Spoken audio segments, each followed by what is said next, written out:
Ibu Brigadir J sedih Verdi Sambo lolos hukuman mati, kecewa.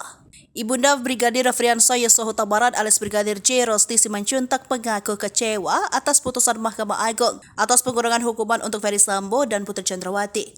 Sebagaimana diketahui di tingkat Pengadilan Negeri, Verdi Sambo divonis hukuman mati sementara Putri Chandrawati divonis 20 tahun penjara.